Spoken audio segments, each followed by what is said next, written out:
陈燕，你也不撒泡尿照照自己。我闺女好歹是高中毕业，你连个正式工作都没有，拿几块破猪肉就想娶我闺女，滚！婶子，这肉是我攒了好几个月买的东西，而且我窑里那炉瓷马上就出彩了，只要出了正红，就能买个好价钱。青瓷跟着我，绝对不会受半点委屈。烧那破泥子能当饭吃？赵小军人家里连三转一响都备齐了，你呢？你配吗？娘，你疯了！这是他攒了3个月才买的肉。赵小军家里再有钱，那钱也是他老子的。我认的是陈燕这个人。你个死丫头，被他灌了什么迷魂汤？给我滚回屋去！婶子，你别拉他，我走就是。都给我住手！闹啥？嫌丢人丢的不够。陈燕，你是我徒弟，手艺我是认的，但你也知道咱这行不景气，我不能让青瓷跟着你喝西北风。师傅，我能吃苦，我肯定能挣来钱。爹，陈燕是你徒弟，你不信陈燕，但得信这门手艺。咱们讲个规矩，1个月内，燕哥要是能靠着这门手艺拿出3转1响当彩礼，这门亲咱得认。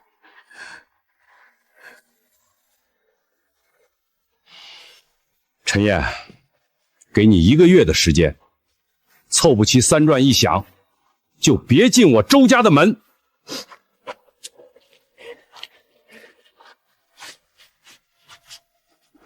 好，师傅，一言为定。1个月后，我会让赵家连提亲的门都摸不到。对不起，青瓷，是我没本事。怎么会呢，燕哥？在这个村子里，只有你尊重我。如果娶我的是赵小军，我就只是他的附庸了。燕哥，你难道要让我一辈子都活成一个木偶吗？不，青瓷，如果是这样的话，我陈燕会一辈子活在愧疚里的。爹说了，只要你能凑齐3转1响，就能娶我。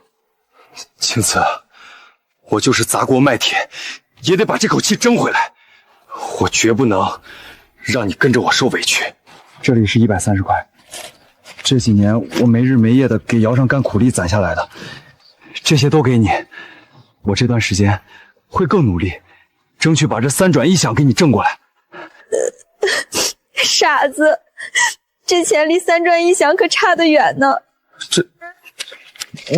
燕哥，你有一手烧窑的手艺，你要拿这笔钱做本钱，只要你配出新釉，烧出全镇独一份的极品钧瓷，你就能凑出3转1响，风光的把我娶进门。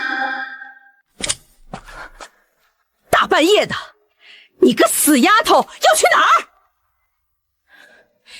又去给那个穷鬼送吃的？娘，陈燕白天在窑上干苦力，晚上还得试新配方，她连口热饭都吃不上。新配方？我可听说那穷小子没去凑3转1响，还把兜里仅有的100多块钱全买了一堆铺土和什么孔雀蓝釉。他根本没想娶你，拿你当猴耍呢。那是极品釉料，陈燕说了，只要烧出正红的钧瓷，就能堵上所有人的嘴。我看你是疯了，女人不能进窑房，你是不知道吗？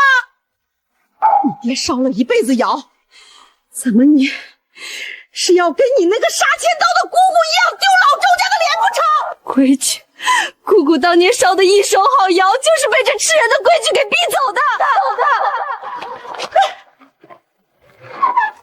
从今天起，白天你配料，晚上我来帮你订窑。青瓷，大半夜你咋跑来了？脸咋还肿了？是不是王婶打你了？燕哥，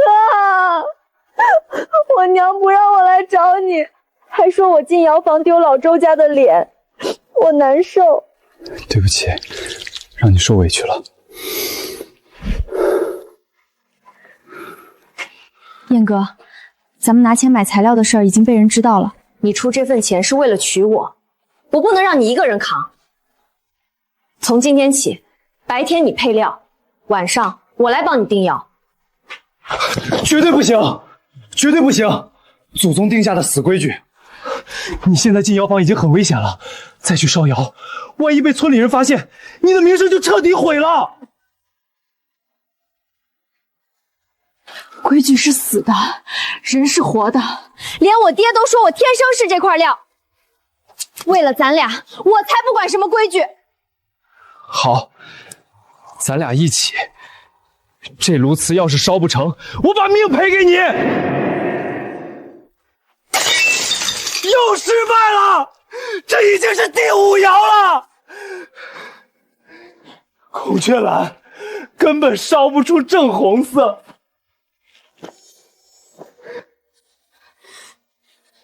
燕哥，你别急，咱们还有时间。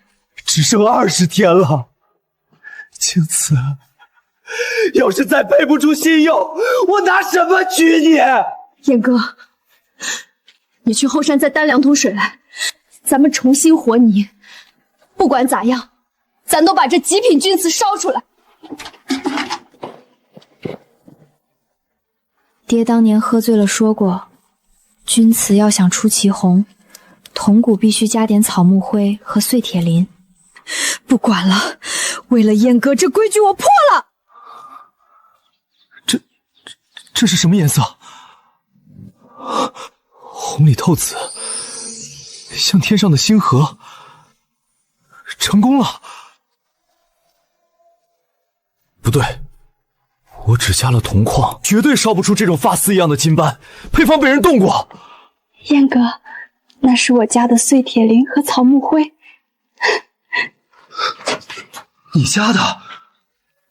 青瓷，你怎么会懂配釉？这可是大窑主才懂的不传之秘。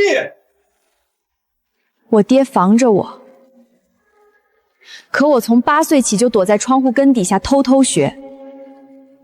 他苦苦藏了10年的方子，我早就悟透了。青瓷，你疯了！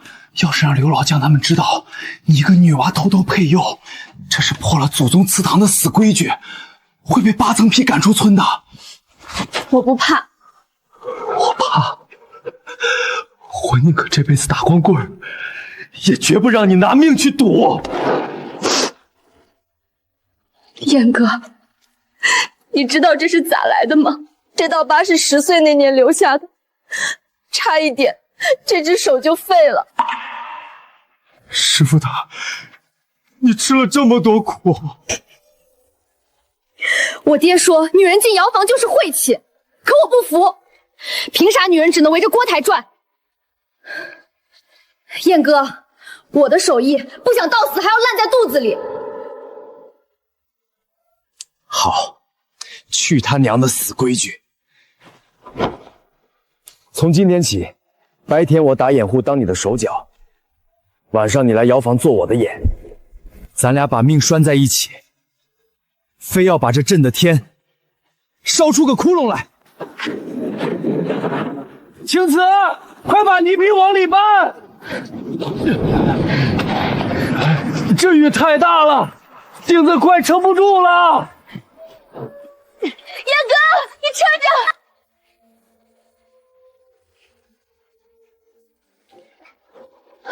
我上去拿几块废砖，把漏水的地方压住。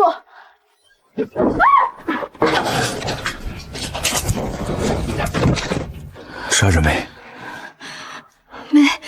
没摔着。白天我只能在窑上装样子，晚上还得你偷偷来干苦力。跟着我，连个安稳觉都睡不成。燕哥，只要能嫁你，我乐意。等星河又一成，我一定8抬大轿，风风光光把你娶进门，绝不让你再受半点委屈。我等你。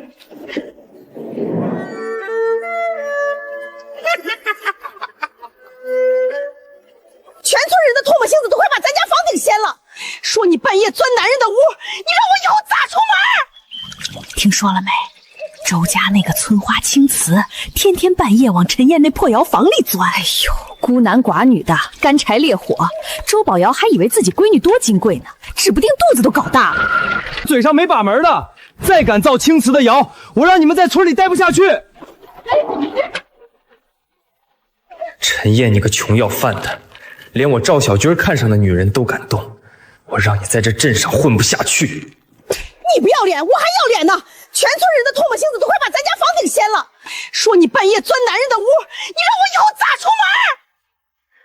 娘，我跟燕哥是在窑房里干正经事儿，我们清清白白。清白？谁信你的清白？你个黄花大闺女，不在家绣花，天天钻窑房。从今天起，你给我死死待在屋里，敢踏出院门半步，我就打断你的腿！爹娘，窑里的火已经点上了，现在是最要紧的时候，就算你们打死我，我也得去。反了，真是反了！老头子，你倒是管管呀！赵小军，拿着你的臭钱给我滚！我就是死在这屋里，也绝不嫁给你。哎呦，小军啊！哎呦，小军啊，来就来，带这么贵重的东西干啥？这收音机得好几十块吧？婶子，这算啥？我爹发话了，只要青瓷点口，3转1响，明天全套抬进院。咱不像村里那些要饭的，拿块破猪肉也敢来丢人现眼。哈哈哈哈哈！赵小军，拿着你的臭钱给我滚！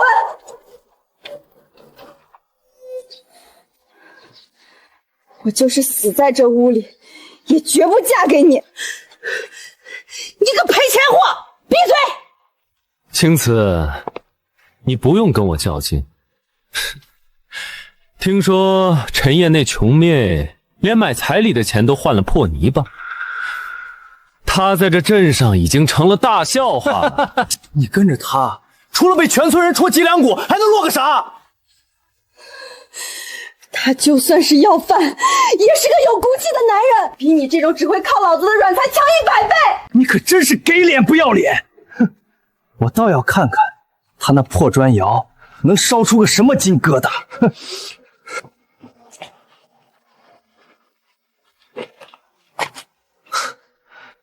跟我斗，你连给我提鞋都不配。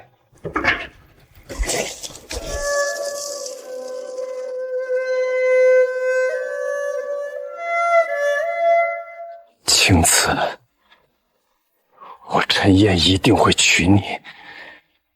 等我。哎呦，我的老天爷！死丫头，你疯了！连家里的窗户你都敢砸！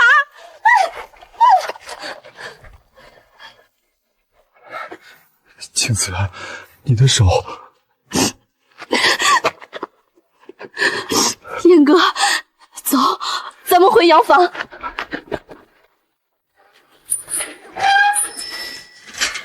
哟，陈燕，怎么还指望这堆破烂给你变出个媳妇儿来？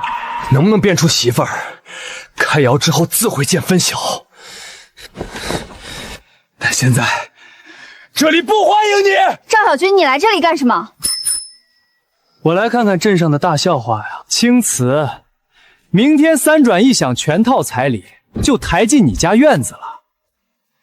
你跟着这个连一身新衣裳都买不起的废物，难不成真想在这破窑里当一辈子野人？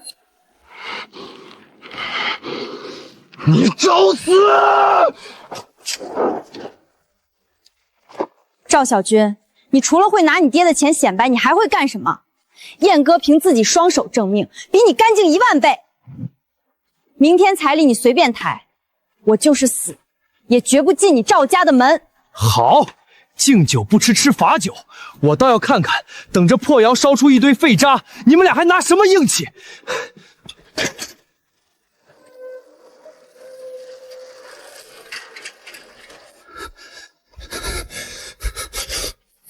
燕哥，只要咱俩的星河又一出世，我要让全村人知道，我周青瓷选的男人是顶天立地的手艺人。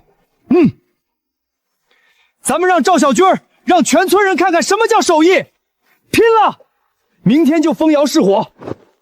整个镇上除了我家那2座大窑，谁还有这财力和本事？听说了没？县里张主任要亲自来村里挑极品瓷器去参展，只要被选上，以后的订单能把门槛踏团。这名额还用猜？整个镇上除了我家那2座大窑，谁还有这财力和本事？哼，年轻人别太狂，要论正统的红釉，还得看我刘家祖传的手艺。那是，刘大爷的手艺自然是头一份。反正啊，这名额肯定在咱们2家出，总不能是哪个打破泥巴当宝贝的叫花子吧？青瓷，县里要来收瓷参展了。参展？对，只要咱们的星河釉能成，被县里选上，那3转1响的彩礼钱就有救了。燕哥，赵小军不是天天看咱笑话吗？咱就用这炉绝品科瓷，彻底堵上他们的嘴。好，明天就封窑，咱2口子拿命搏这一把。我周青瓷就是死，也绝不进他赵家的门。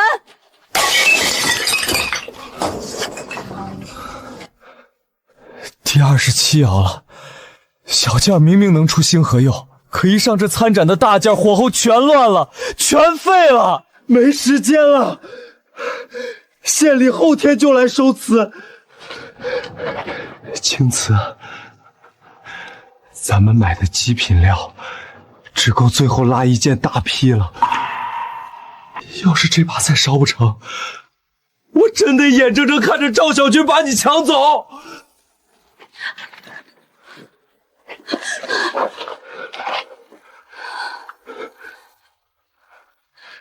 你胡说什么？我周青瓷就是死，也绝不进他赵家的门。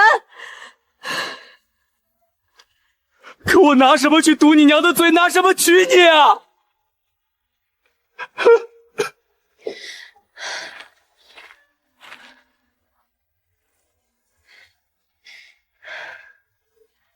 常规的方子压不住大火，燕哥，明天这最后一炉用3倍的量。3倍？这野路子，火候稍有不慎，整口窑都会炸的。炸就炸，死守着规矩，咱们怎么斗得过赵小军和刘老家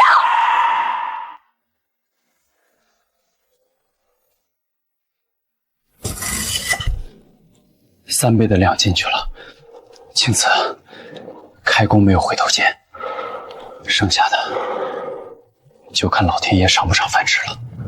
燕哥，不管烧出来个啥，我都认。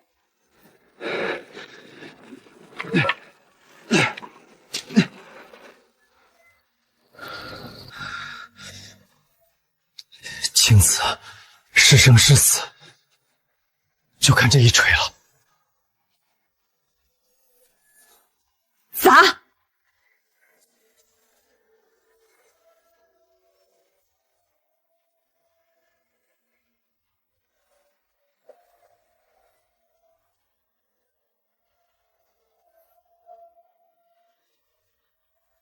这让咱们烧成了。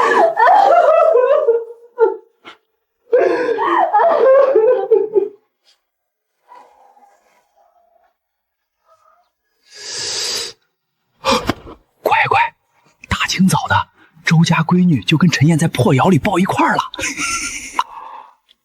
这要是跑去告诉赵小军，那还不得赏我2盒好烟抽抽？周青瓷，你还真敢背着长辈钻野窑！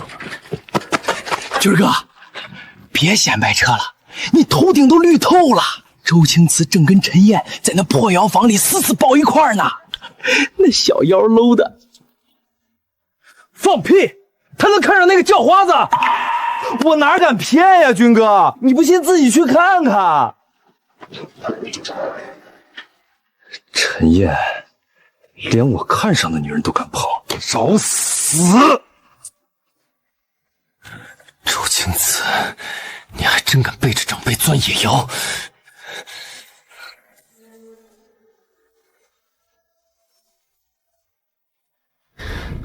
燕哥，千万藏好，后天县里的张主任就来村里收祠，咱全指望他了。放心，只要后天这件大器能被县里选上，我就堂堂正正去你家，把你风风光光娶进门。好啊，偷偷烧野窑是吧？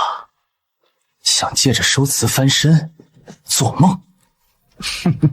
后天我当着全村的面儿，把你这破泥巴砸成渣，让你们俩彻底身败名裂。你要是能被选上，我当场把瓷片吃了！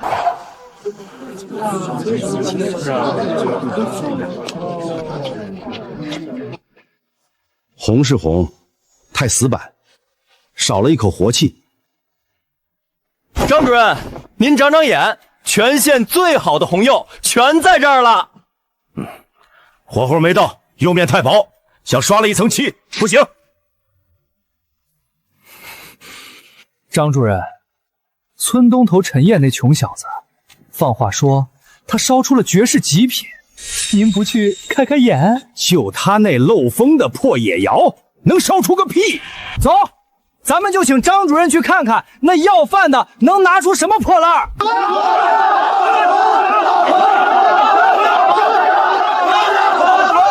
陈燕，张主任来了，还不快把你的破泥巴亮出来！你要是能被选上，我当场把瓷片吃了！这叫星河入釉，是难得一见的绝世奇品。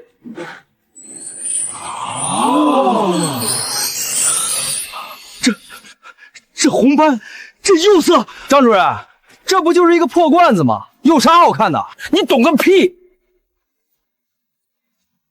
这叫星河入釉，是难得一见的绝世奇品。怎么可能？就这破野窑，咋能烧出这种神仙成色？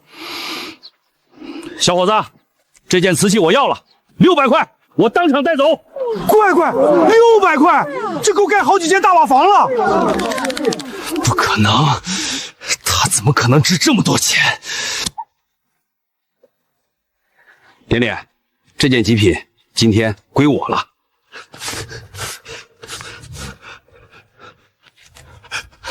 张主任，不用点，卖了。青瓷，600块，咱们有钱了。燕哥，我就知道你一定行。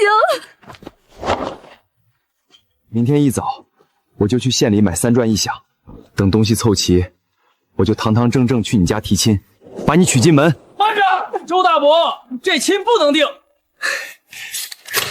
同志，买一辆凤凰牌自行车，1台蝴蝶牌缝纫机，1台红蝶牌收音机。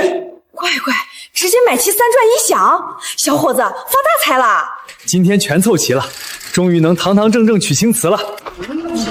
哎呦，老天爷，3转1响全乎了！陈燕这小子真发达了，这也太气派了，比赵小军来提亲时排场多了。师傅、婶子，我把3转1响凑齐了，今天来向青撒提亲。好小子，有骨气！这门亲事我同意了。慢着，周大伯，这亲不能定。大家想想，就他一个穷光蛋，手艺连个学徒都不如，怎么可能突然烧出极品星河釉？张主任给的钱全村都看见了，你还想捣啥乱？钱是真的，可手艺是假的，我就不信那破窑能出奇迹。我怀疑这绝世好瓷不是他陈燕烧的，而是有人不守规矩，偷偷帮他烧的。他一个人能烧出极品星河釉，绝对是找人替的。是啊，陈燕的手艺以前连个大件都拉不好，那是与火群众不用啊，咋可能突然变神仙了？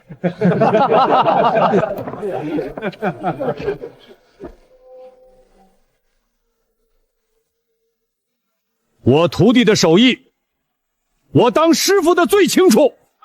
周大伯，你可别被他骗了。县里的张主任都长过眼了，难不成张主任也眼瞎？陈燕能烧出来，那是他自己下苦功熬出来的。这门亲事，我周宝尧今天当着全村的面定下了。谢谢师傅，我一辈子对青瓷好。行，咱们走着瞧。陈燕那口野窑是周青瓷替他烧的。陈燕这废物绝对烧不出极品。那天半夜，周青瓷偷偷进他的破窑。好啊，原来那绝世好瓷是周青瓷替他烧的。刘大伯，刘大伯，陈燕那小子根本不是靠自己赢的，他犯了咱镇上的大忌讳。大呼小叫的干啥？他犯啥忌讳了？我亲眼看见的。陈燕那口野窑是周青瓷替他烧的，他竟然让一个女人进了窑房。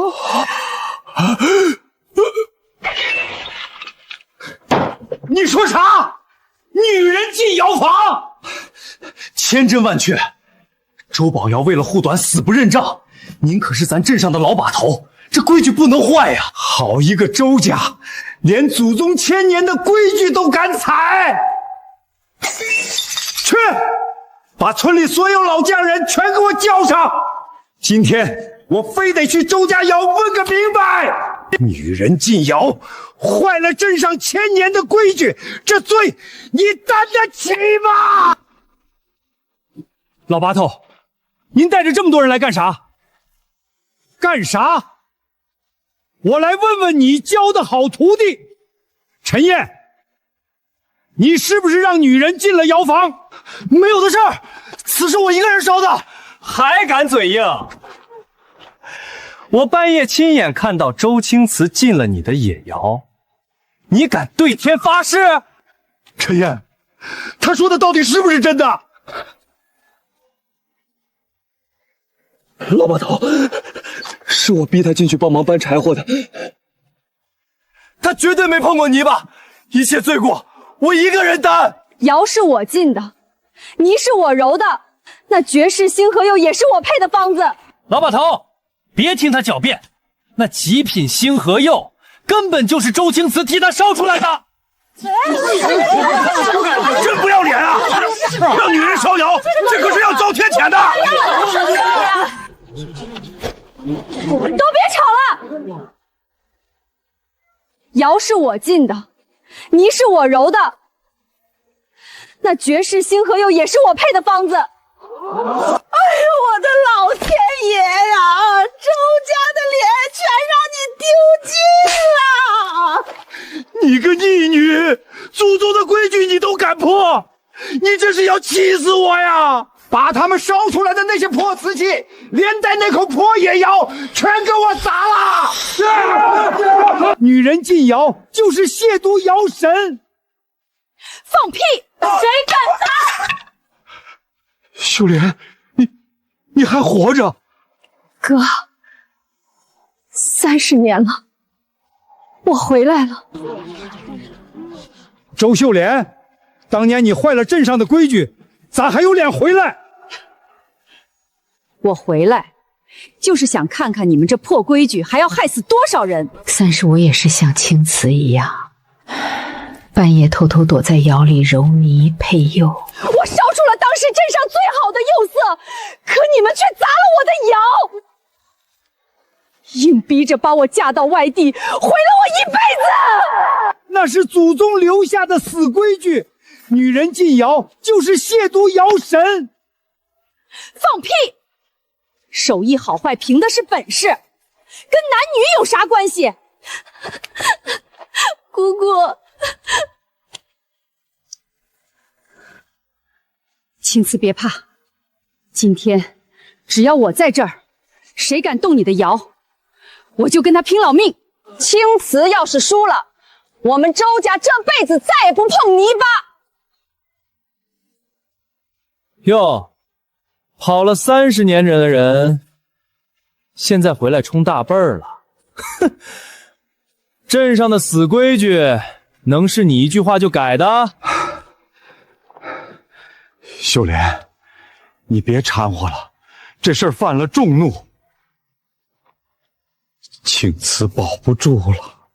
别听他风言风语，给我砸！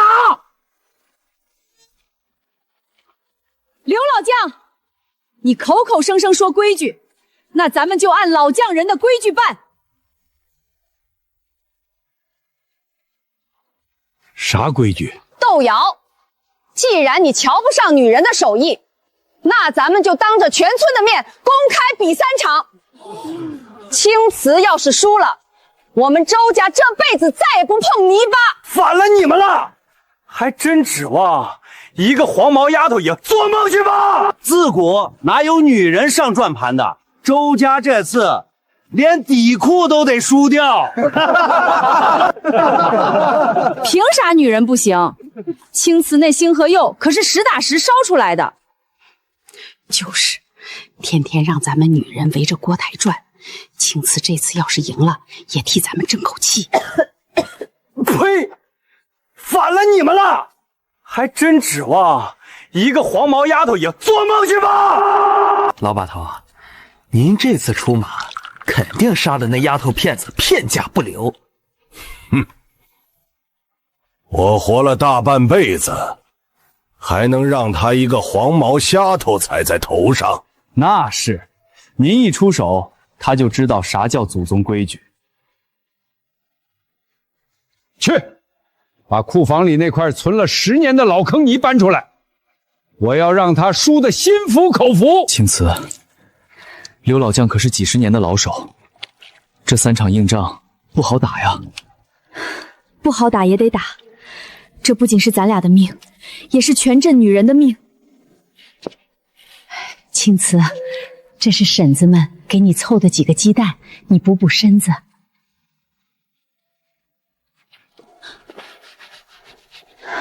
婶子，这我不能要，拿着，全村女人都盼着你赢呢。你一定要给咱们女人争口气，狠狠打那帮大老爷们的脸。拿着，这是姑姑30年的血泪，今天全交给你。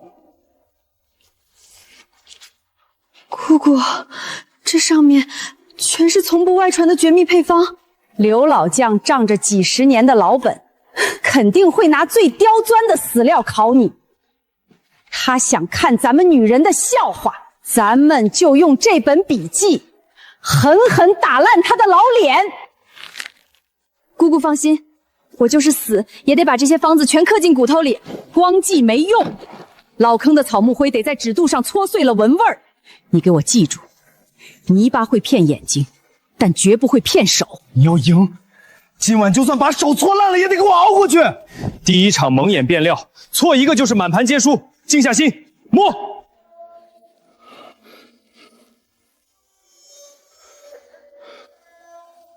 有点发涩，是沉粉土。错，里面有细沙，再摸。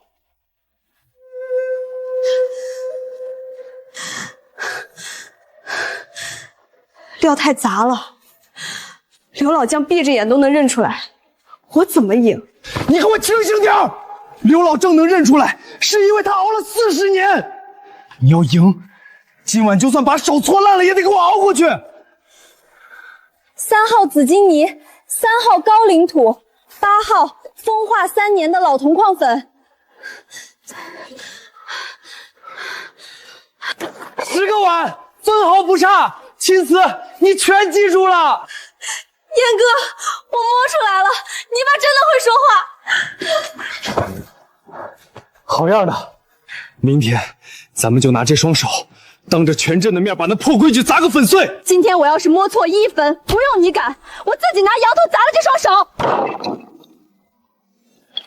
今天就让全镇看看祖宗的规矩。第1场蒙眼变料，周家丫头摸错1碗，你周家这辈子永远滚出窑房。泥巴不分男女，今天我要是摸错1分，不用你赶，我自己拿摇头砸了这双手。算我陈燕一个，他若输了，我陪他一起砸。3号陈腐土，5号紫金泥。老头子我闭着眼都能把你一把看透。老把头，搓2碗。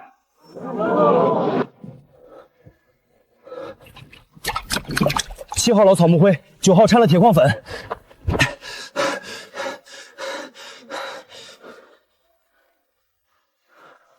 陈燕，搓1碗。你这是炸窑的死料！听见没？连干了10年的大老爷们都得栽跟头。周青瓷，你一个娘们儿，现在磕头认输还来得及，别在全镇人面前丢尽大姑娘的脸。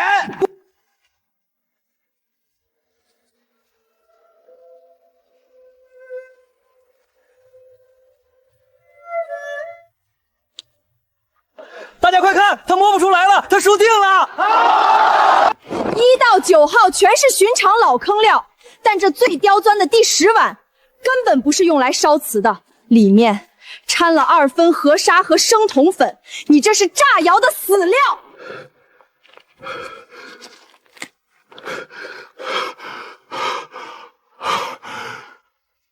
周家丫头的第10碗。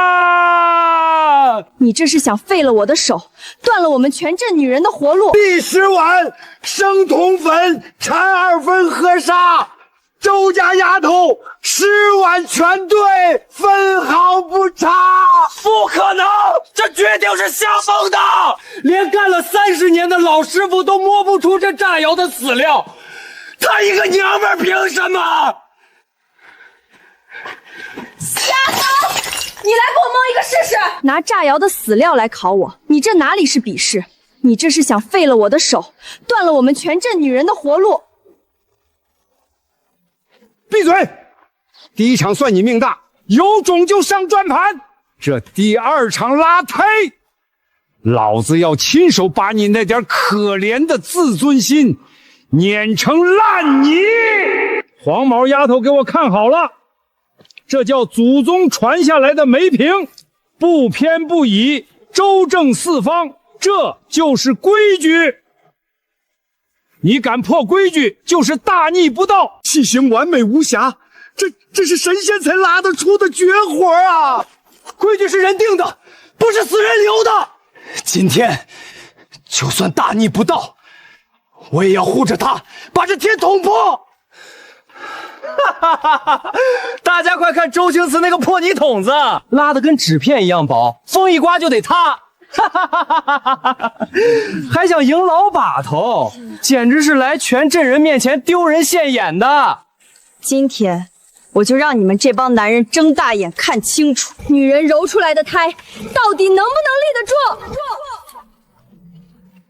住？老把头，厚薄如一，挑不出一丝毛病，极致周正。听见没？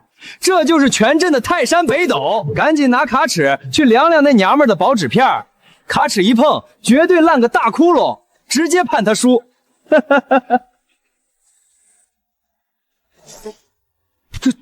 这怎么可能？哼，怎么连厚度都量不出来，垮成烂泥了？没垮，老把头，他的台币比您的整整薄了3分，而且器型完美无瑕，这是神仙才拉得出的绝活啊！你放屁，老子亲自来量。第3场点火，那个命押上赌桌，敢不敢直接签生死状？薄3分又怎样？老祖宗定下的梅瓶讲究的是厚重端庄，他这叫妖道，叫没规矩。老把头的器型周正，周家丫头的胎苦轻盈，这第2场算平局。放屁！全镇人的眼睛不瞎，谁的手艺高出一截，你们心里没数吗？判平局那是给你们周家留脸。有种就比最后一场烧窑，就怕周青瓷连1宿都熬不过去。陈燕，平局就平局。老把头，第3场点火，那个命押上赌桌，敢不敢直接签生死状？好个不知死活的丫头！这3天3夜要是熬不住，这镇上就没有你们的立足之地。点火！上窑了，风道被堵死了，胎骨要炸了。这火槽里快1000度了，这娘们细皮嫩肉的，今晚只得脱层皮。青瓷，火候我替你盯着，你去棚子里眯半个时辰。我不去，这是我的窑，火不能断，我要守到最后。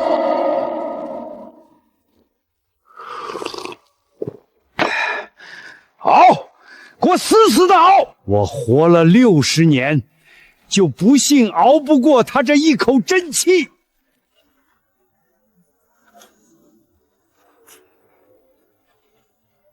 啊！快看他的烟囱到风了！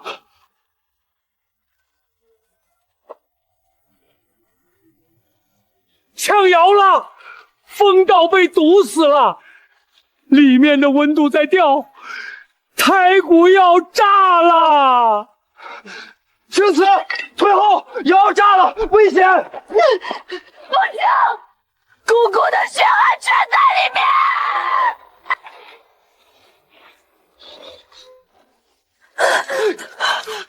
你疯了，手不要了！你想后半辈子连个泥巴都捏不了吗？放开我！我替你扛！疯子，这对狗男女全是不要命的疯子！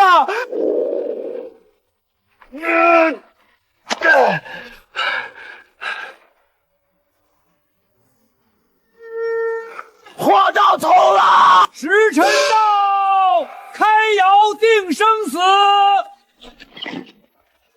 丫头片子，给我睁大狗眼看清楚！通体正红，这叫正统中红，这叫老祖宗的规矩。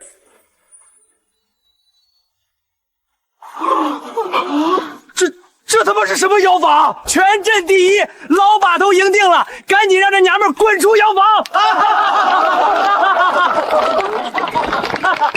别高兴得太早，青瓷的窑还没开。哼，刀锋炸窑的死胎，就算大罗神仙来了，掏出来的都是一堆破烂。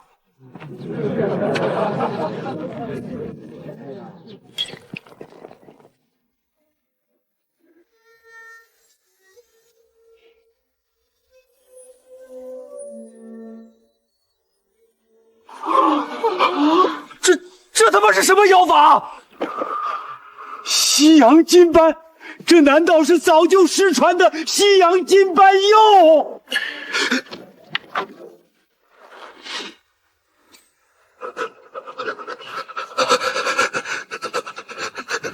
别碰它，都给我退后！不可能，一个刀锋炸窑的死胎，怎么可能烧出这种国宝啊？奇迹！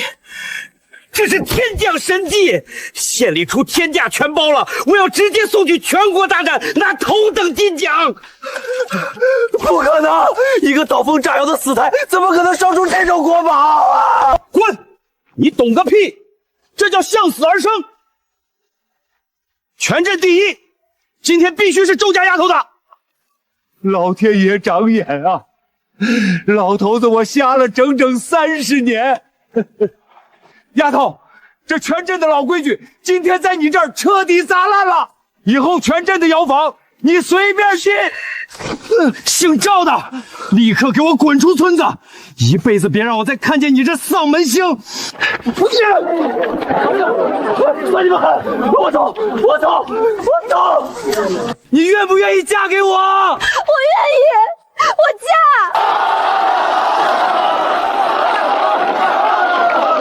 青瓷，天捅破了！今天当着全村老少爷们的面，我陈燕发誓，这辈子给你当牛做马，给你拉一辈子的泥坯。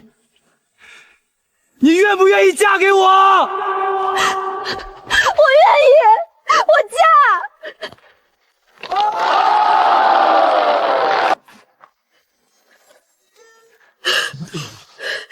臭小子，往后你要是敢让我闺女受半点委屈，老娘饶不了你！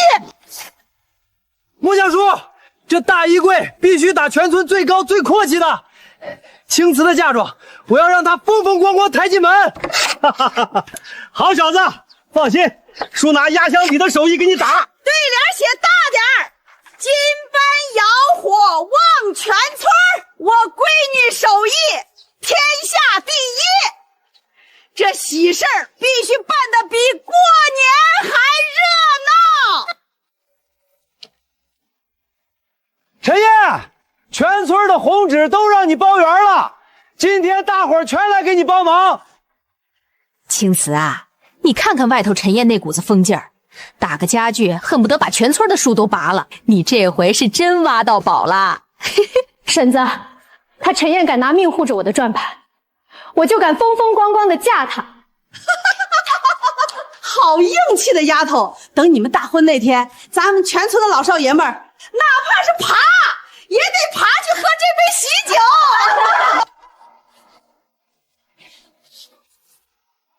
青瓷，还有3天，还有3天，你就是我陈燕明媒正娶的媳妇儿了。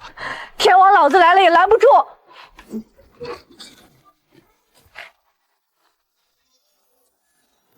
别高兴得太早，这新媳妇儿的门儿没那么好进。敢为了柴米油盐下转盘，我打断你的腿！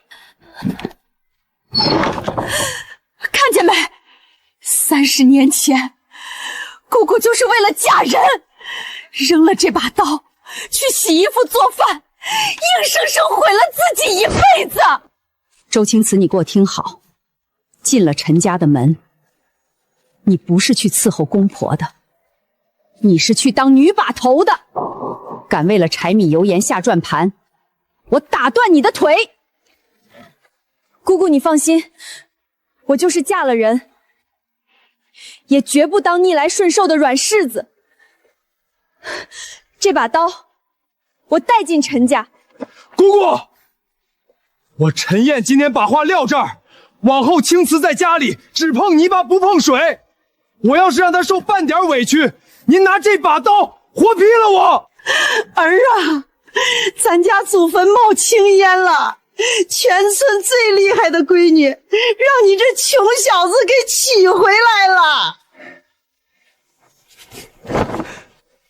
呵呵，娘，今天我就骑着凤凰号自行车，把全村最风光的媳妇儿给您接进门。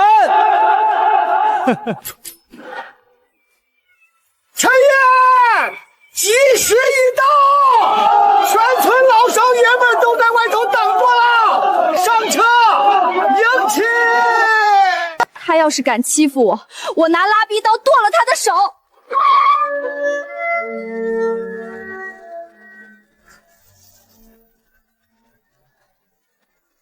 陈燕，你给我竖起耳朵听好，要是敢让我闺女在你们家掉一滴眼泪，老娘连夜带人掀了你的房顶。娘，你把心放肚子里，他要是敢欺负我，我拿拉逼刀剁了他的手。哈哈哈哈哈哈！我要是敢欺负你，不用娘动手，我自己跳进火塘里祭瑶。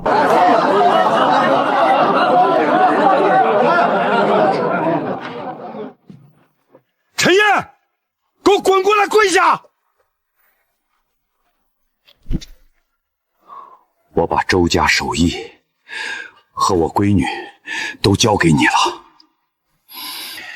要是有一天，你让他为了伺候你老陈家的下了转盘，我亲自砸了你的窑，断了你的腿！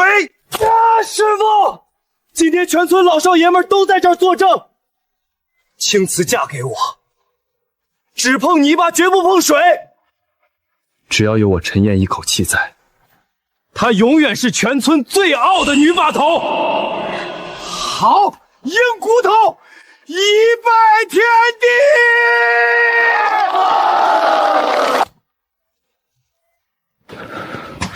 双柔泥如飞的粗手此刻却抖得像筛糠一样，半天挑不下去。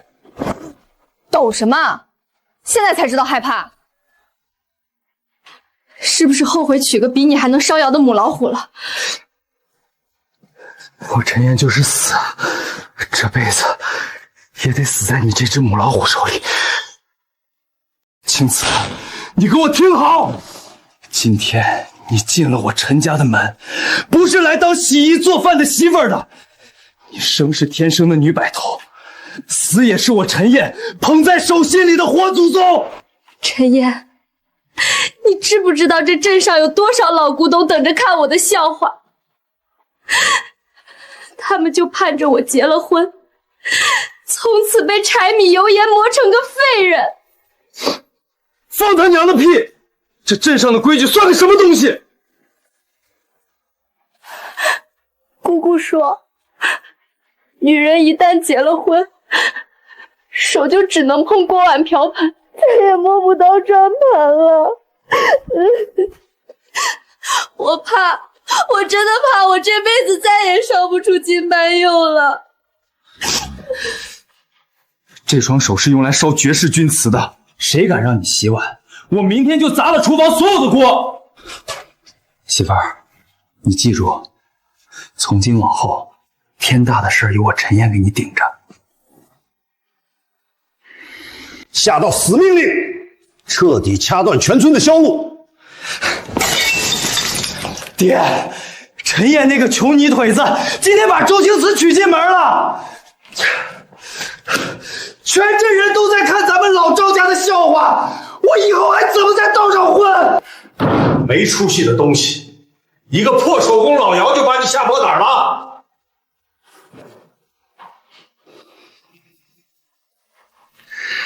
我早看村里那帮死守着手艺的老头好不顺眼了，今天我就借着你这个由头，下道死命令，彻底掐断全村的销路。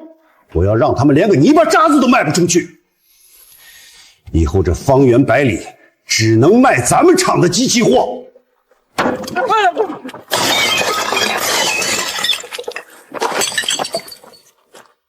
瞎了你的狗眼！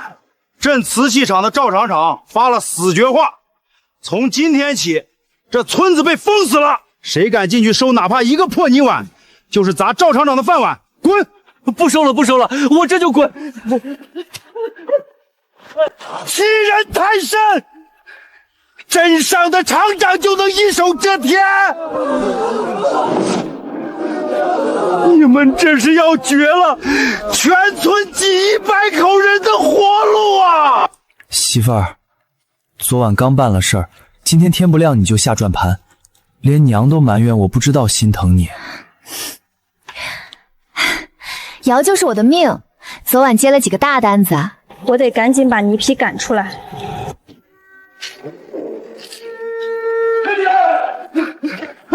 陈燕，青瓷别揉泥了，天塌了！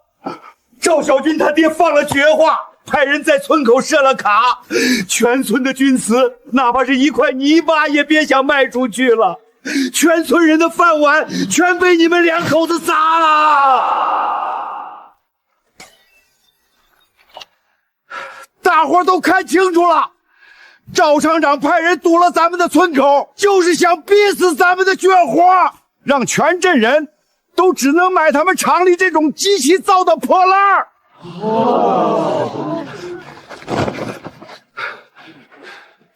他娘的！咱们村烧了100年的手工老窑，祖宗传下来的手艺干干净净。他赵家当个破厂长，还真以为能一手遮天？不就是封路吗？老子宁可天天家喝清汤寡水，也绝不向那种下三滥的狗腿子低头。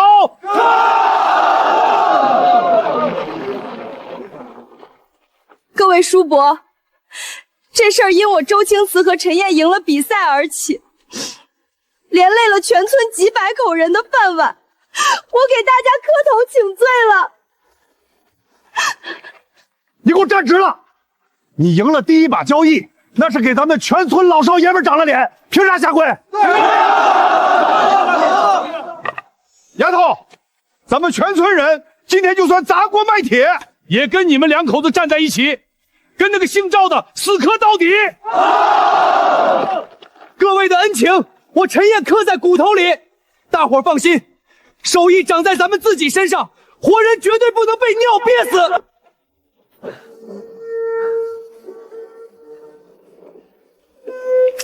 燕哥，乡亲们虽然硬气，但家家的余粮都撑不了几天。咱们不能真看着大伙饿肚子。媳妇儿，你放心，今晚后半夜，我背着这狂雌从小路翻后山出去，只要能绕过赵家的眼线走到县城，我就算卖血，也得给大家换回白面来。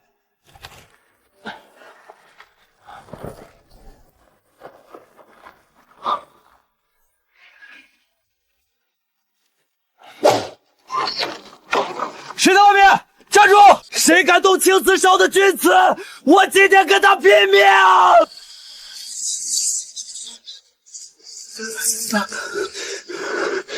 狗东西，镇上的大路你们堵了，连这后山的悬崖小路你们也要断！来人啊！陈岩在这里，他要往外偷运瓷器。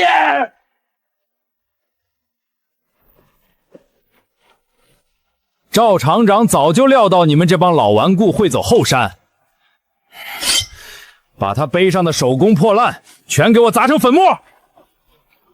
谁敢动青瓷烧的钧瓷，我今天跟他拼命！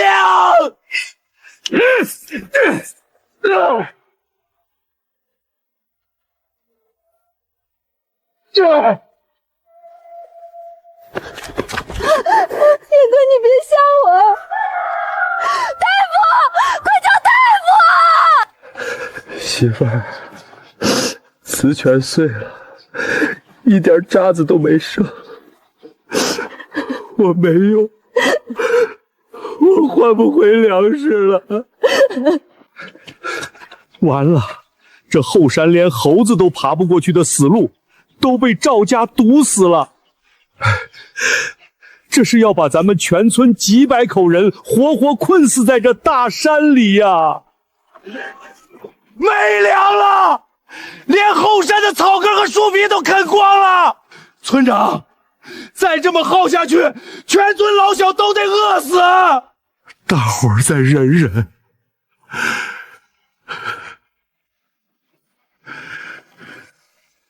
咱们不能向镇上的机器厂低头啊！低头？要不是周家那丫头非要出风头拿什么第一，惹了赵厂长，咱们能落到这步田地？就是，臭青瓷手艺再好有个屁用，能当饭吃吗？凭什么他们家惹的祸，要拉着全村人一起陪葬？大怕叫花子呢？你以为这半碗面就能买全村几百口人的命？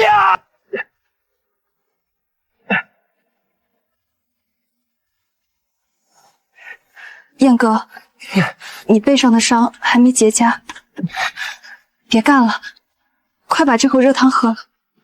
我不饿。这半个多月，乡亲们为了护着咱们，把家底都掏空了。我陈燕，就算是卖血，也不能看着大伙活活饿死。这是咱们家最后的一点底子了。我去给西头的刘大爷送去，他家小孙子快饿断气了。青瓷，全给他们，你吃啥？周青瓷，咱们是手艺人，骨头硬，饿2天死不了。大怕叫花子呢？你以为这半碗面就能买全村几百口人的命？是我。这是我们家最后的一口粮了。你还有粮？我们家的锅底都快生锈了。赵家放了话，只要你周青瓷一天不服软，只要咱们村还烧手工窑，这大山就是咱们全村的坟墓。大伙听着，今天必须讨个说法。去陈家，拿不出粮食，我们绝不罢休。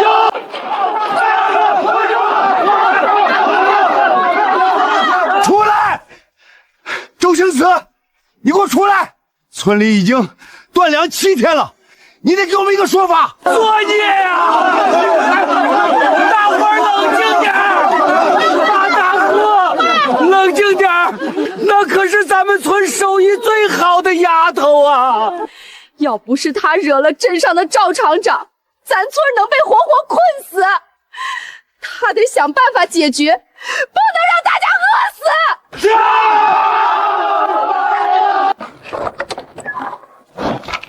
谁敢动我的窑？咱们祖宗传下来的手艺干干净净。来！你们这帮没骨气的软骨头，饿了几天就要去给那种下三滥磕头？你站着说话不腰疼？你家还有半碗棒子面，我家的娃连树皮都没得砍了。你今天必须给大家一个说法！来啊！今天谁敢往前迈一步，我周庆慈这条命不要了，先跟他拼个同归于尽！都冲我来！拿大锤吓唬一个女人算什么本事？老那样到哪？这祸是我陈燕惹的，我拿命扛！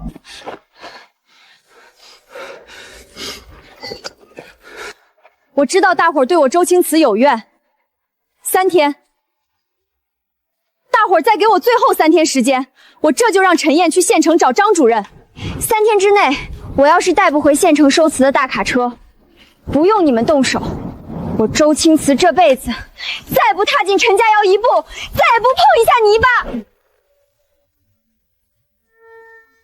村里几百口人现在连顿饱饭都吃不上，这事你真打算做绝？陈燕是吧？别蹲了。张主任今天下乡开会，你见不着他的。赵厂长，赵厂长，你儿子输了豆窑，你就让人把我们村的下山路给堵了。村里几百口人现在连顿饱饭都吃不上，这事你真打算做绝？什么叫我堵了你们的路？现在县里提倡工业现代化，我们镇瓷厂用的是新机器，产量大，交货快，价格还便宜。县里的收购指标就那么多，签给了我们，自然就没你们的份儿。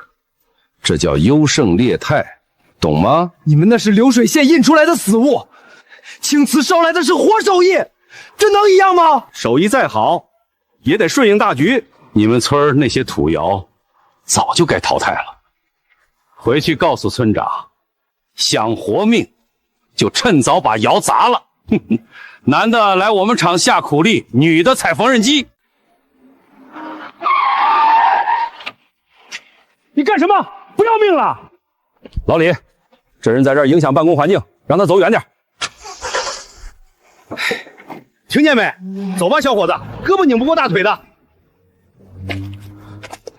大叔，我不影响你，我就在这儿等张主任回来。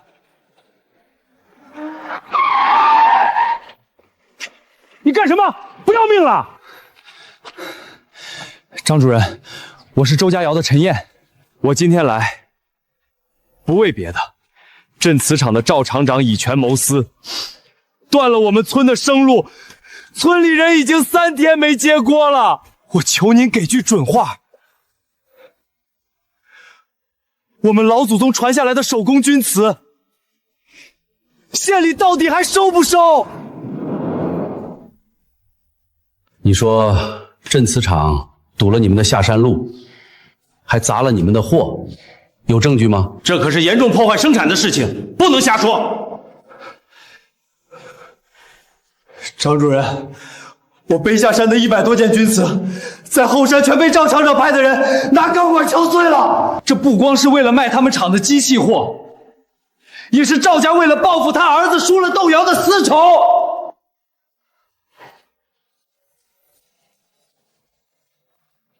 货全碎了，就剩这一只小茶盏，我死死护在怀里才保住的。您过过眼。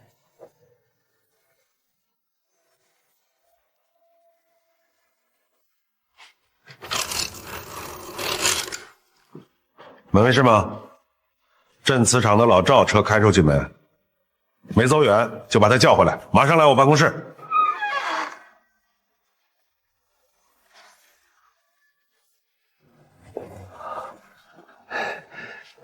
张主任，您找我。老赵，这件手工活，你们厂的流水线能印出来吗？主任，手艺再好也就是个摆设。咱们现在讲究大干快上，搞工业化。县里的收购指标给我们镇磁场，那才是出效益的。搞工业化就是派人去村口设卡，断老百姓的活路。县里一直强调，日用瓷靠机器批量，艺术巨瓷靠手工老窑，这是2条腿走路。你倒好，为了推销你们厂滞销的粗瓷，拿公宁权力去掐手艺人的脖子。主任，您听我解释，主要是他们的土窑产量太低，我是为了整合资源。不用解释了，明天县里的同志会去镇磁厂查账，在你把设卡拦路、打砸东西的事情交代清楚之前，你的厂长职务先停了，回家反省去吧。为了大伙儿能活命，这双手我不要了。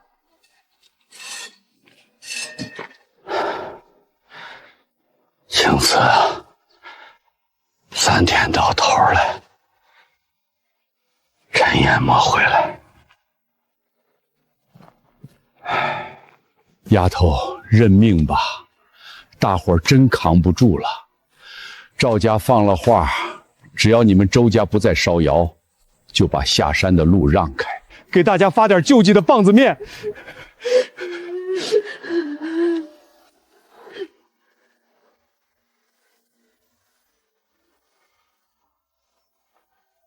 叔，来吧，为了大伙儿能活命，这双手我不要了。但只要我不死，祖宗传下来的手艺就断不了。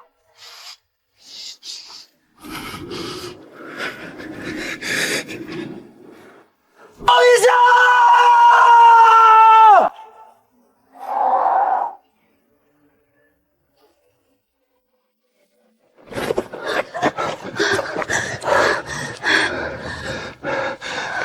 青瓷，我把车带来了。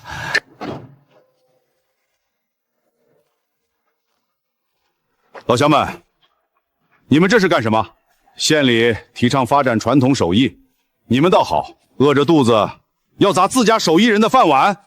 领导，我们也是被逼得没活路了。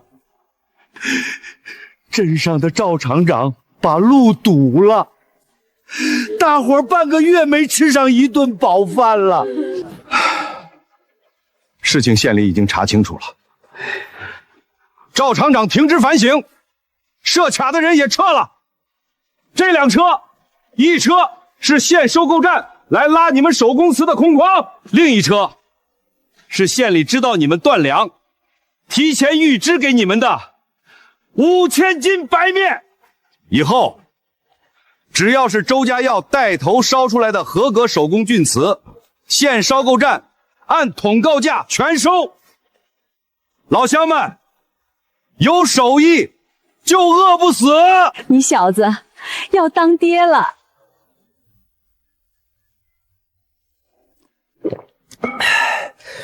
这半个月总算熬过去了。媳妇儿，明天咱们就能开窑干活了。活路保住了。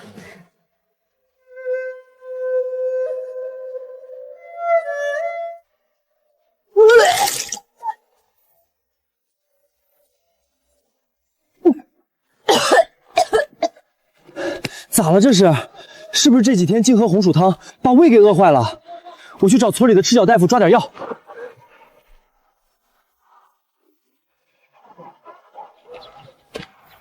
别瞎折腾找大夫了。姑姑，青瓷都吐成这样了。没病吃什么药？你小子要当爹了。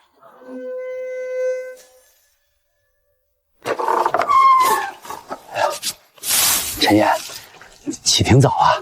叔，有事进院里说吧。不进了，不进了。这是家里老母鸡刚下的10来个鸡蛋，还有2斤红糖，你拿给青瓷，让他补身子。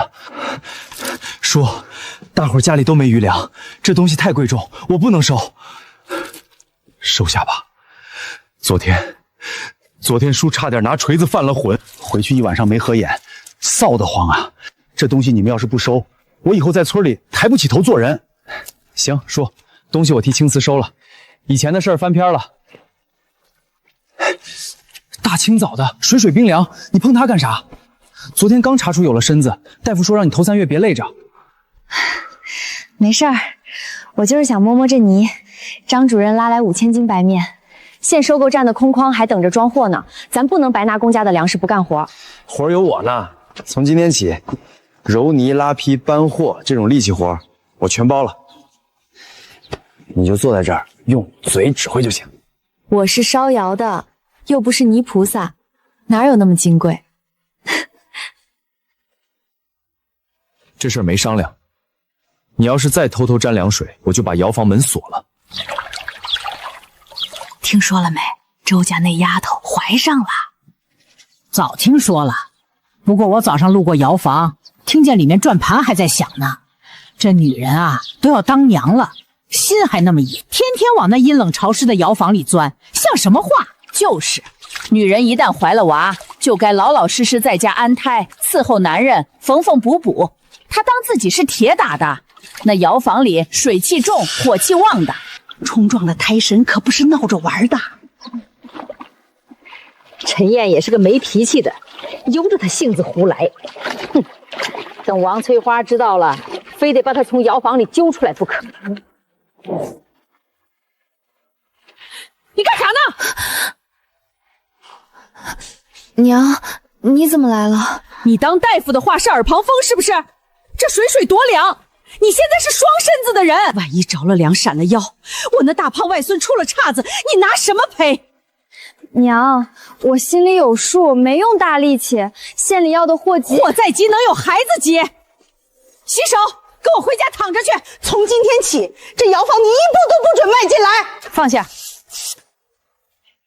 娘，这院子太乱了，我就随便收拾收拾。大夫怎么交代的？头3个月最容易滑胎，你少弯腰。娘，我这不是生病，就是怀个孕。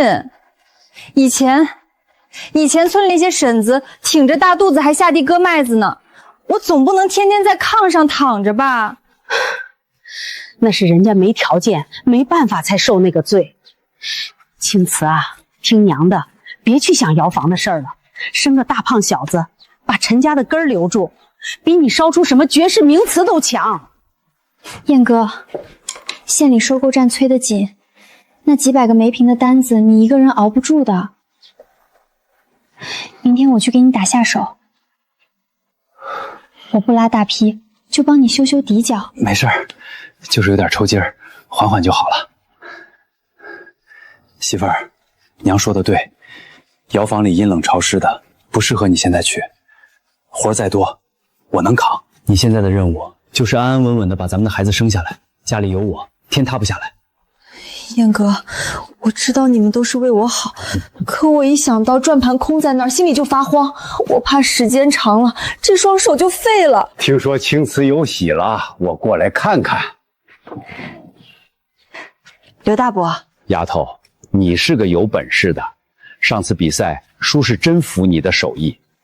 可这女人终究是女人，老话说男主外女主内，你有了身子，有了孩子，就该收收心了。窑房里那是水里泥里滚的营生，别让肚子里的娃跟着你遭罪。大伯，在你们眼里，女人一旦结了婚当了娘，这辈子的路是不是就只能围着锅台和孩子转？这不叫围着锅台转，这叫本分。祖祖辈辈都是这么过来的，你好好养着吧。连你们也觉得女人怀了孕就成了废人？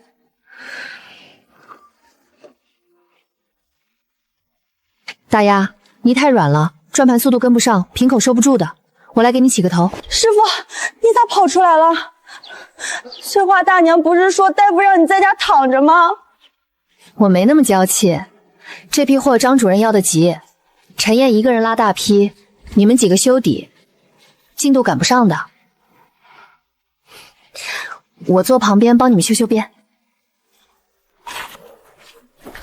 师傅，傅，这泥水拔凉拔凉的，你现在可是双身子，真不能碰了。咋啦？连你们也觉得女人怀了孕就成了废人，连窑房的门都不能进了？师傅，不是我们嫌你，昨天翠花大娘和刘大伯都挨个找过我们了，村里人现在都在背后戳我们的脊梁骨，说我们这帮丫头不懂事儿，拉着个孕妇在冷水里熬命。师傅，刘大伯说的对，咱们女人学手艺终究也只是个营生，你现在有了家庭，有了陈大哥的孩子，这是天大的喜事，就算是为了孩子，你也该收收心了。收心？你们也是这么想的？觉得女人当了娘就活该把手艺丢掉？师傅，咱们村世世代代都是这么过来的。你不碰泥巴，有陈大哥养着你。你要是真在窑房里闪了身子，翠花大娘非把这窑房拆了不可。师傅，你听句劝，回家歇着吧，活儿我们自己能慢慢干。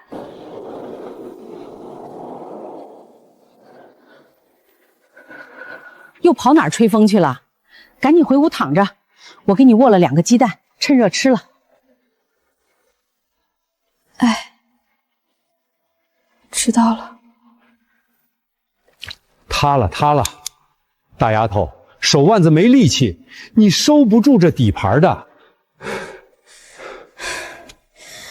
刘大伯，这大件以前都是我师傅拉的，我们几个确实顶不住。塌了，大丫头，手腕子没力气，你收不住这底盘的。刘大伯，这大件以前都是我师傅拉的，我们几个确实顶不住。大丫，你歇会儿，我来接手。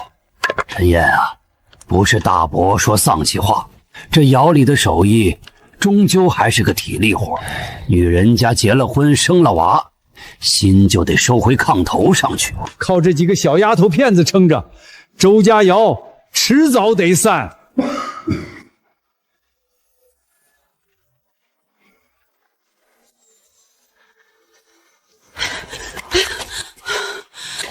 你这死丫头，趁我上个茅房的功夫你就跑！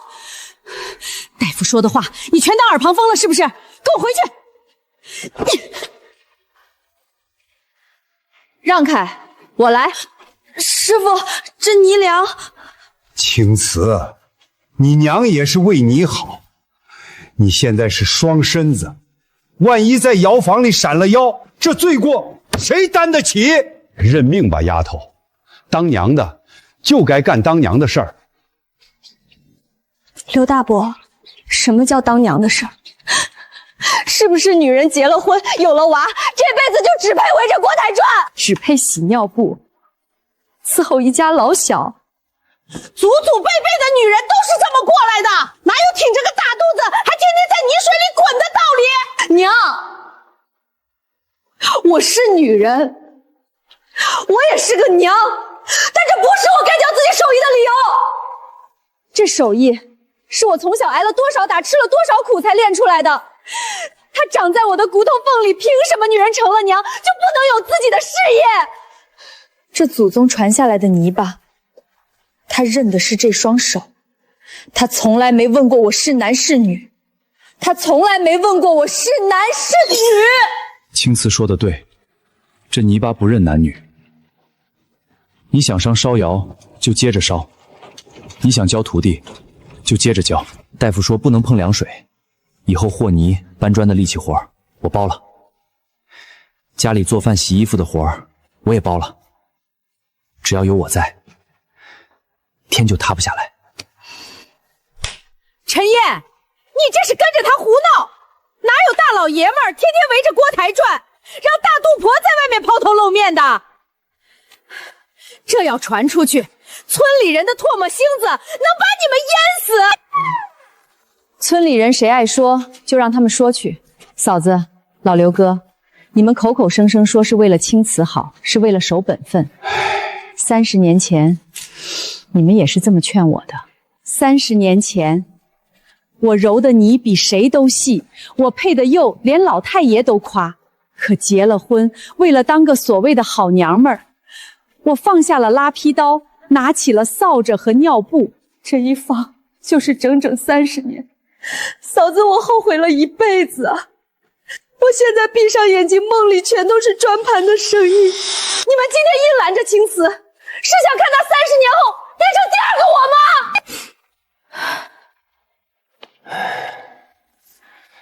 时代不一样了，老祖宗的规矩，今天是真留不住了。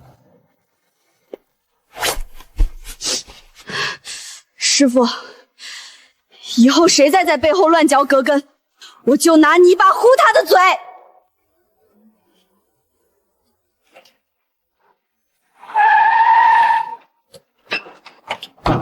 李哥，这批货不是上个月就发到市里了吗？咋全拉回来了？退了。市里的中销社、百货大楼全把咱们的手工单子退了。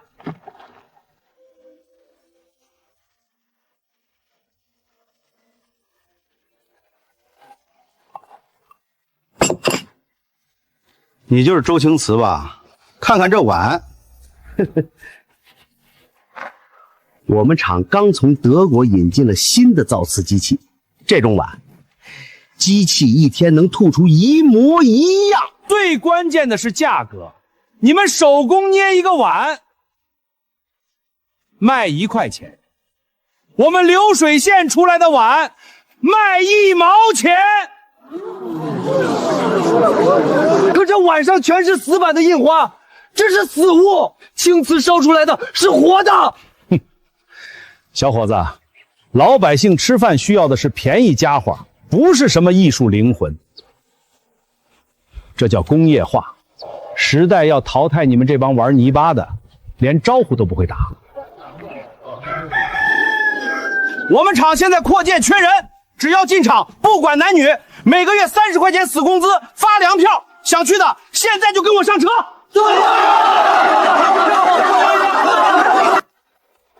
大牙，人家机器1毛钱一个，这手工要早晚得饿死人。进厂端铁饭碗去。娘，我不去。师傅刚教我会拉坯，不拉坯能当饭吃啊？走。时代想淘汰我，那就看看，到底是冰冷的机器硬，还是我周家窑的火硬？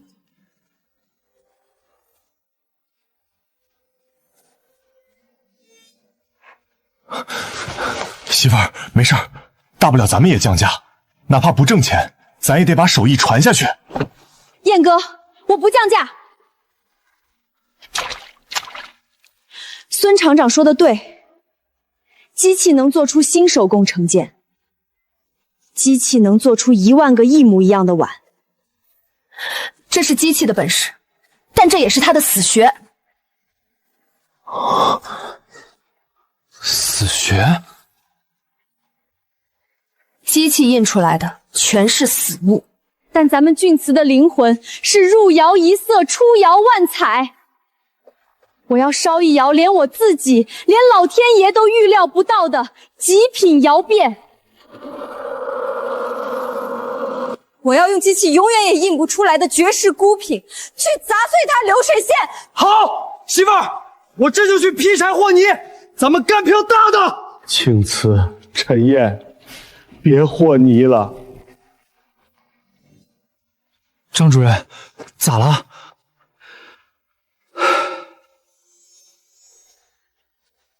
县里刚下的死命令，为了全力保障国营机械厂的产能，从今天起，全面停止对全县所有私人手工土窑的煤炭供应。你们断货了。周窑主，恐怕我们帮不了你了。空有绝世手艺，却没有柴火烧窑。老天爷，你这是要绝了我周家窑的命脉啊！青瓷，青瓷，你咋了？你这哪了？燕哥，羊水破了，孩子要出来了，这水都是冰的，窑窑房里没火，青瓷本来就身子弱，大人和孩子活活冻死啊！陈燕，去弄煤，不管用什么法子，哪怕是去抢，也得弄一车煤回来把火活生上。青瓷，等我！我陈燕今天就算把这条命填进去，也绝不让你和孩子们冻死。张管事，求求你，我媳妇早产虚弱，家里断了火，你卖我一车煤渣子就行，我把我家的地契押给你。孙厂子发了死话，你们这些搞手工破烂的，就是社会的毒瘤，一粒煤渣子都卖。我不要好煤，我不要好煤，就那堆你们不要的废煤渣，让我干什么都行。干什么都行。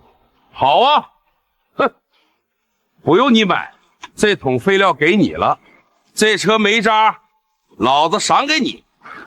他可是神威镇第一把交椅的男人，这手可是捏艺术品的，能干这种下贱活，我看他宁可看着老婆死。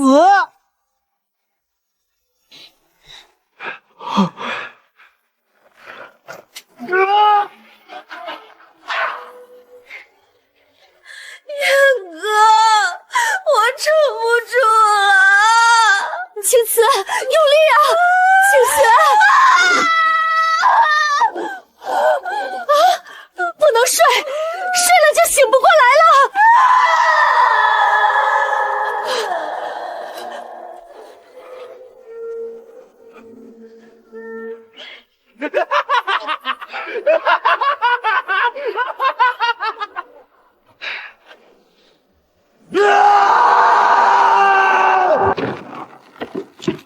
我曾经以为手艺人的尊严比天大，可现在我知道，如果没有了你，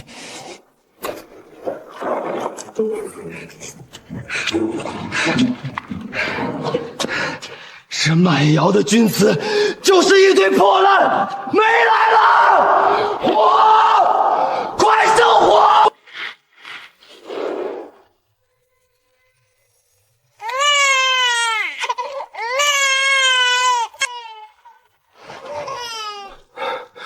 生了，火续上了，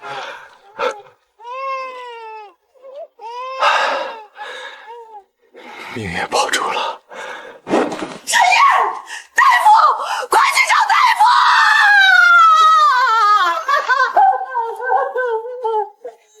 青瓷他不行了，没劲儿了，大雪封山了，路全堵死了。赤脚大夫上不来，我的青瓷啊，你睁睁眼啊！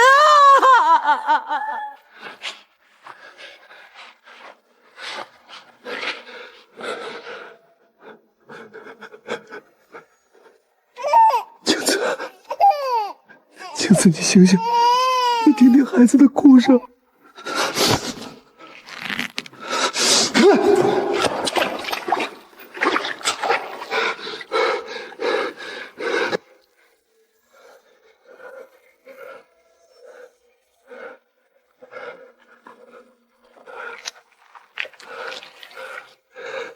周青瓷，你给我握紧了！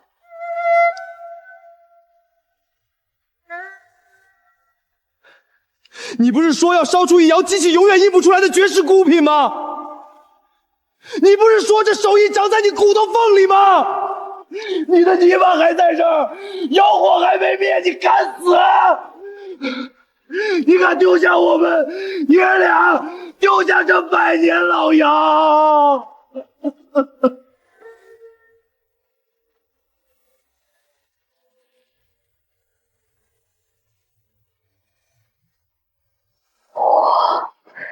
别让妖火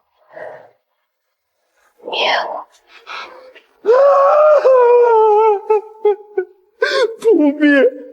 只要你活着，周家的火，周家窑的火，这辈子都不灭。昨晚断了煤，那女人又难产虚弱，这土窑子估计早没气了。给我把门砸了！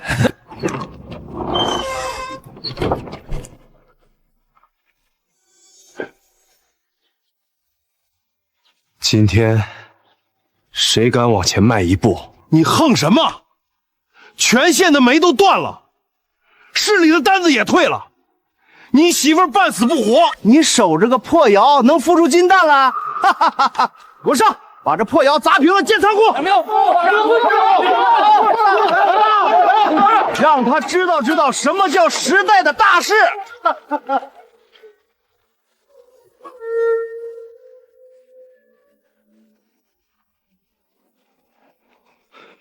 陈烨，青瓷呢？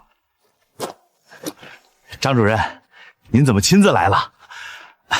这破窑没救了，我已经准备强制接收。接收个屁！你睁大眼睛好好看看，周家窑烧出的星河釉梅瓶斩获国家级金奖。文化部直接下达死命令，将周家钧瓷列为国家军旗非物质遗产保护项目，当场预定500件作为国宴赠礼。不可能，手工做作坊怎么可能比得过我的全自动流水线？孙厂长，你的机器确实能一天印出1万个1毛钱的死碗，但我周青瓷用命烧出来的孤品，国家给他定价无价之宝。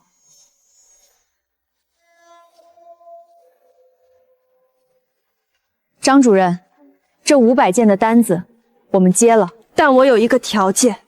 你说，县里一切条件都满足你。从今天起，国营机械磁场的所有优质煤炭份额必须全部给周家窑让道。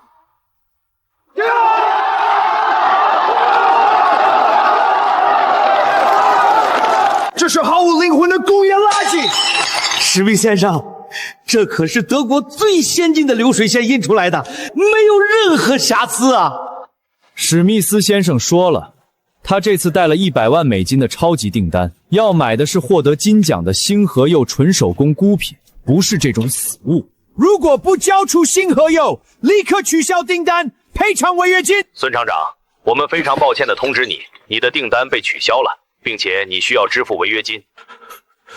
100万美金的外汇任务完不成，我这辈子就要在牢底坐穿了。能救我的只有周青瓷。周大师，陈大爷，我孙某人有眼不识泰山，我是个畜生，求你们大发慈悲，帮我接下史密斯的外贸订单吧，不然违约金我一辈子都还不起。滚！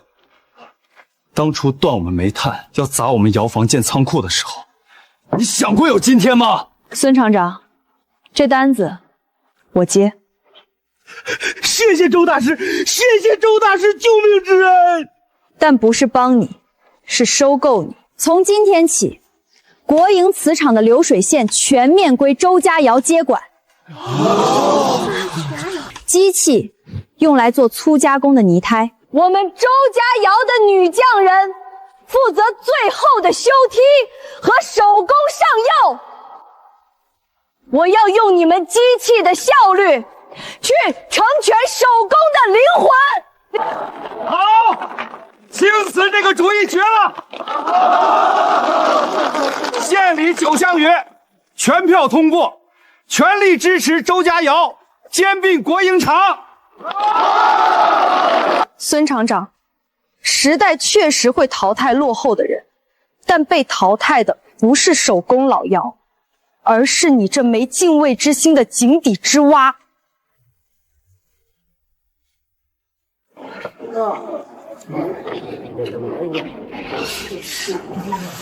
儿子，抓个算盘，以后跟你娘一样当大老板。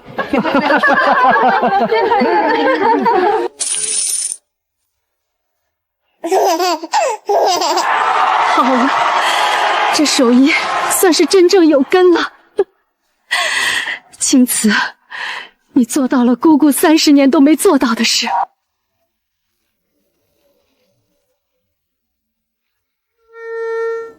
丫头，1000年来，这祭瑶神点烛火的事儿，从没让女人沾过手。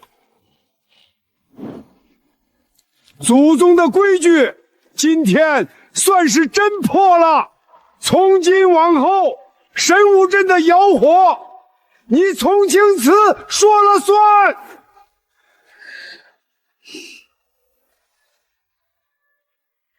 点火！